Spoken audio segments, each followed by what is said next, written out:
बिस्मिल्लाहिर्रहमानिर्रहीम। अस्सलाम वालेकुम जी, मैं हूं मेहर अली शहाब। मैं अपने यूट्यूब चैनल शहाब डायरी पे आप लोगों को खुशामदीद कहता हूं। दोस्तों, आज हम बात करेंगे स्टूडेंट फैमिली वीज़ा और इसके प्रोसेस के हवाले से। जो ईरान के अंदर पढ़ना आते हैं, पढ़ना आना चाहते हैं, वो अपने फैमिली को अपने साथ ला सकते हैं। ईरान के अंदर ये एक क़ानून है कि जो मैरिड स्टूडेंट्स हैं उनको मकान दिए जाते हैं ईरान के अंदर, जो स्टूडेंट्स ईरान में पढ़ने आते हैं। तो उसका जो प्रोसेस होता है उसके हवाले से हम बात करेंगे। डॉक्यूमेंट्स के हवाले से हम बात करेंगे, कौन सा डॉक्यूमेंट्स की ज़रूरत होती है। तो सबसे पहले जब आपका ईरान के अंदर एडमिशन हो जाता है, उसके बाद आप अपनी यूनिवर्सिटी में अपना नाम रजिस्टर करवाते हैं अपनी फैमिली के लिए। फैमिली लाने के लिए, मकान के लिए आप अपना रजिस्ट्रेशन करवाते हैं।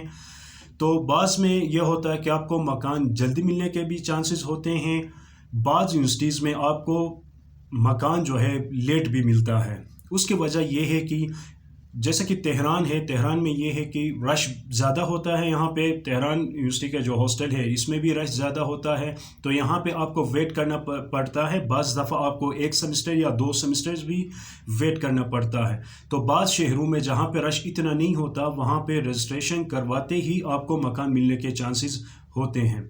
तो जब आपकी बारी आती है, जब आपको मकान दिया जाता है, तो उसमें सबसे पहला ये होता है कि आप जो है अपना जो निकाहनामा है वो पाकिस्तान में रजिस्टर करवाते हैं। और उसके बाद जो है उस जो निकाहनामा है उसको आप फॉरेन मिनिस्ट्री से अटेस्ट करवाते हैं। उसके बाद जाके ईरान के जो एम्बेसी है पाकिस्तान के अंदर, वहाँ पे उसको अटेस्ट करवाते हैं। फिर उसके बाद आप ले आते हैं अपने साथ ईरान ला के यहाँ पे पाकिस्तान की जो एम्बेसी है ईरान में, तेहरान में, वहाँ पे उसको अटेस्ट करवाते हैं। फिर उसके बाद ईरान की जो फॉरेन मिनिस्ट्री है वहाँ से भी अटेस्ट करवाते हैं। उसके बाद उसको रस्मी जो फ़ारसी है उसमें ट्रांसलेट करवाते हैं।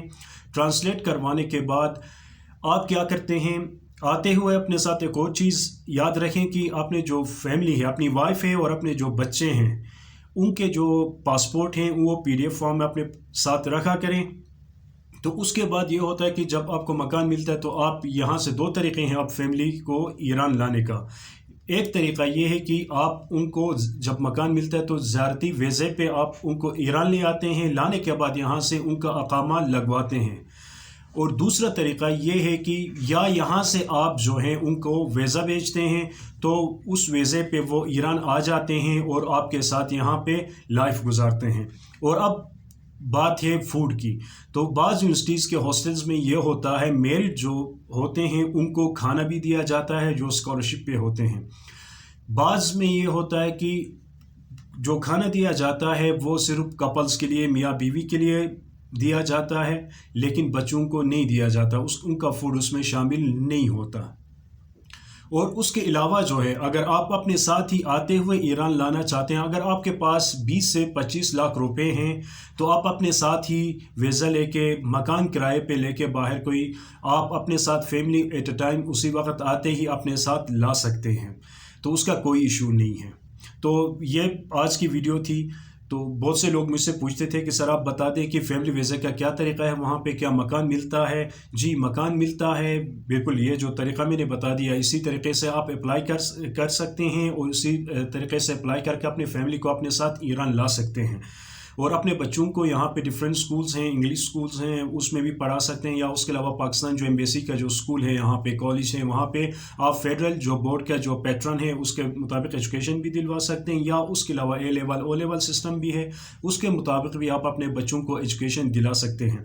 यहाँ पे ईरान में ये जो फैसिलिटी है आप उसको अवेल कर सकते हैं।